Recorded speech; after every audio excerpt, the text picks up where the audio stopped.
Hello everyone, and welcome to Pisces Guide to Pop Culture. I'm of course your host TJ, once again visiting West Virginia, so we're a little bit of a different space, but I'm resuming my reading of the Fellowship of the Ring, and at this point we're going into the Old Forest, which as we know is a space of, sinister arboreal energy, I guess you could say, for lack of a better term.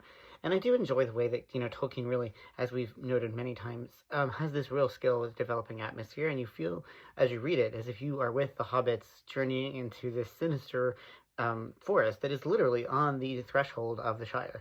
And I think that that's one of those moments that highlights again just how much the hobbits have always kind of existed in this, right on the next door to a very sinister force that they barely understand.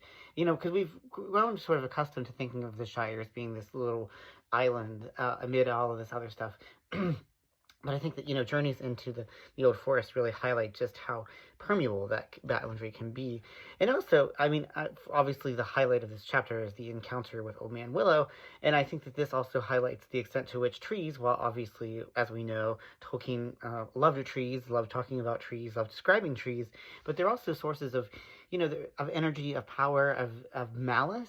Because that's the thing about Old Man Willow is it's not just like this passive tree. He is an active force within the old forest and within the Withywindle in particular. And so I think that that's just a really captivating way of describing, forest energies. And if you've ever been into an old forest or even a forest that's relatively old, like say, for example, if you've been to some places in West Virginia or other kind of like pockets of forests that have a great deal of antiquity, you do feel as if there's a real spirit there. And it is not always especially friendly to humans or to hobbits.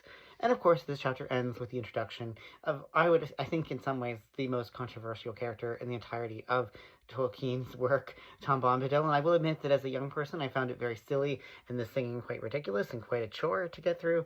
But as I get older, I find myself falling in love with Tom. And as we'll find out with the next chapter, there's something delightful about, Tom's exuberant energy, but also, as with Old Man Willow, something more than a little sinister as well. And I know, one of the things that I find most captivating about these early chapters of The Lord of the Rings is the extent to which not everything is connected to the ring or its power. That's sort of the all-consuming and larger narrative structure, obviously, but there's so much more in Middle-earth that is not connected to Sauron or to the struggle to destroy the ring.